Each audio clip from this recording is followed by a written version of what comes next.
कहता है आजकल के लड़का को लिए गुलगावत जितना ले हमन से निचली श्रेणी कहूँ ऐसने कुल गीत गावत हुआ यह कुल नीक लगत और का कहत हुए बेटा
जैसने कवि हो गए वैसने कुल गवैया हो गए वैसने सुनवैया हो गया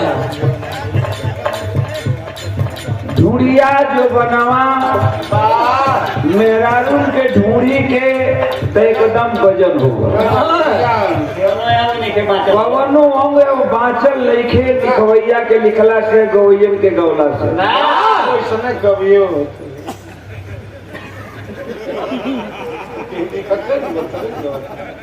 नहीं ठीक कहता हूँ मिश्र जी ठीक है कहता हूँ कि एक दिन वो सुनत रही एक से कौन गावत है कि मोरा गन्ना के रस तोरा ढूंढी में सही सही जाता कि ना सीटी न रहे भैया से हम बोलत नहीं कि सीटी आवत हो तनी कमे रखा ना का दिक्कत हो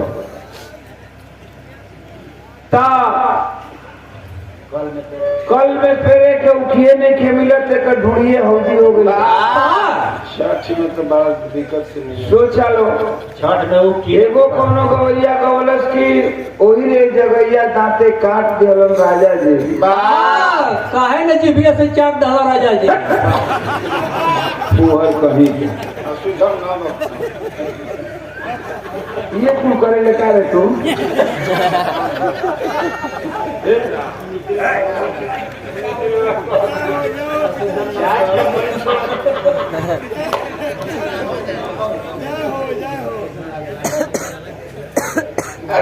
अब कौन लोग जान सको कि क्वेश्चन लगेगा कपार पर के बाद झड़ गई बाकी बोले जरूर ना मने गजब गजब हम सोची ना कबो कबो सोची ला कि साला कौन जगह रहे कि दांते काट दे रहे दो आदमी पता लगा ले हो भैया पृथ्वीवर के पता लगोले बा आसाराम नारायण साईं हो उन्हीं के साड़ू भाई तू होला जब जीभिए से चाहता था तो उनका साड़ू भाई जरूर होगा माने कोई जरूरी नहीं है कि अश्लील शब्द ही हिट करेगा विवाह के आजकल भयती बना दिया जितना निचली पीढ़ी की गवैया पर विवाह कहाँ पहुंचे रामोदेव से आप लोगों ने सुनला विवाह सैकड़ों दंगल ही गौली बनारस में चकिया चंदौली इधर के इलाका में कुल्लू से भी गौली 50 सैकड़ों दंगल आजकल लड़कों से गावत आदमी बिरहा कहाँ गए? रामदेव बुल्लू बिरहा के खेत खरिहान से उठा के अब ओकरा के सिनेमा के पर्दा तक पहुंचो। जब हमन को होती भाई ते बिरहा के ऊंचाई कही के कुछ और ऊंचाई दिहल गए, ले जाके सिनेमा के पर्दा से हटा के और ऊंचा टेलीविजन के सीरियल तक ले आई जाती। आज बिरहा बॉलीवुड तक पहुंचल। बिरहा का एकमात्र, मैं तारीफ नहीं करता हूँ अपनी, लेकिन वो मात्र ओम प्रकाश यादव गवैया बना के बिरहा गाते हुए बॉलीवुड में जाके हिंदी फिल्म में बिरहा गए। जो आप लोगों ने सुना तो वो फिल्म के नाम भीड़ बा। आई गाना 7 दिन तक यूट्यूब पर ट्रेंड कैलस। 7 दिन तक ट्रेंड कैले से इतना लड़का लड़की रील बनोगा चले गाना पर। अब मात्र एगो गाना पर पूरा फिल्म चलत हो। वो फिल्म में कई गाने हो। डॉक्टर गीतकार डॉक्टर सागर जेएनयू का छात्र है, लेकिन आज बंबई में हिंदी फिल्म में बॉलीवुड में तहलका मचाया है वो लड़का। म्यूजिक डायरेक्टर अनुराग साकिया और इसका डायरेक्टर बहुत बड़ा इंडस्ट्रीज का फिल्म बॉलीवुड का अनुभव सिन्हा। भीड़ का नाम फिल्म जो उनकी कोरोना पर फिल्म बनल बा, हॉल में देखत हुआ लोग, चाहे यूट्यूब पर भी देखत हुआ। ओकरा में गोले रहले का गोले रहले का ओकरा में गोले बने।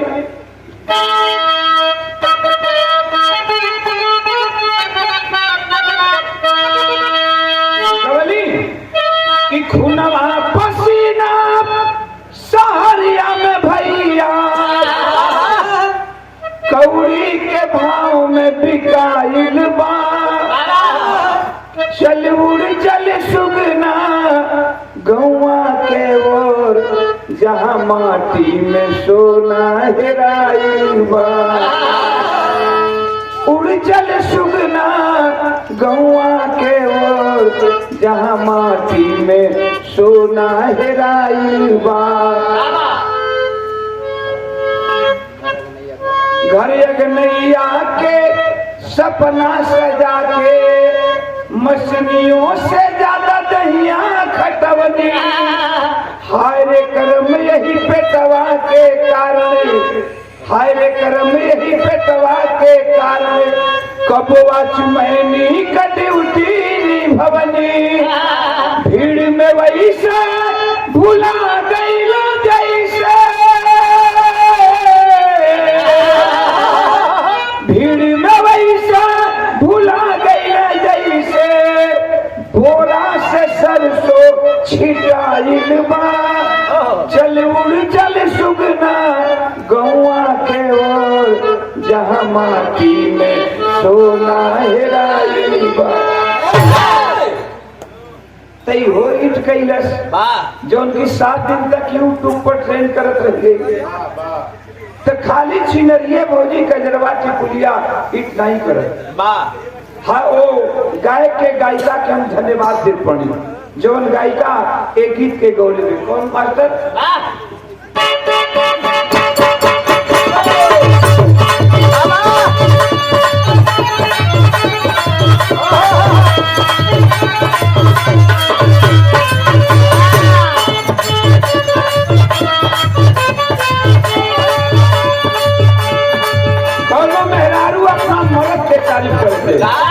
मिश्र जी दोनों मेहरारू अपना मर्द की तारीफ करते का कहते भारत जब भारत लागत कमाल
देगा आदमी, भाव आदमी समझ जाता। लेकिन आजकल के छोटकन गवैयन के देखा तो वो लोग नाचत हुआ इतना बिरहा में भड़की कर जलन कि ये स्टेज ले वो स्टेज, जो स्टेज दे स्टेज कूदत हो।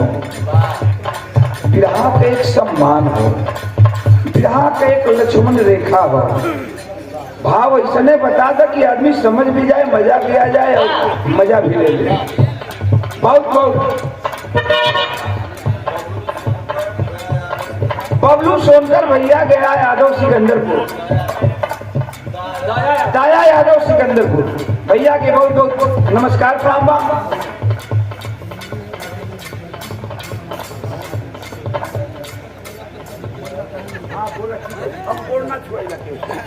बोलना छुआ, हाँ बोला भैया।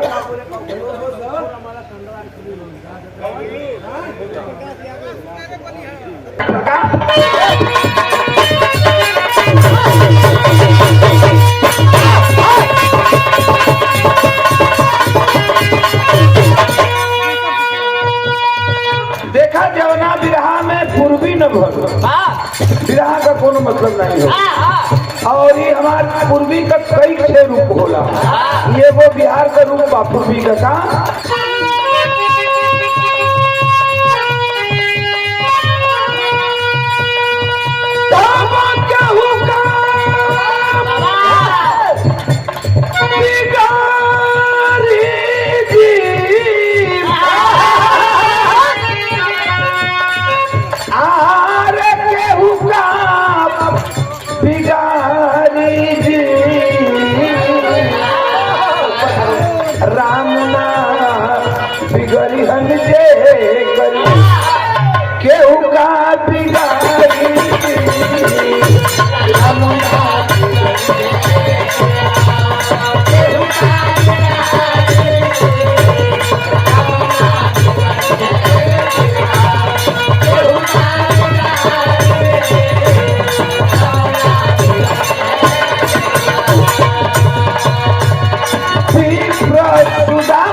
भैया दूसर का बिगा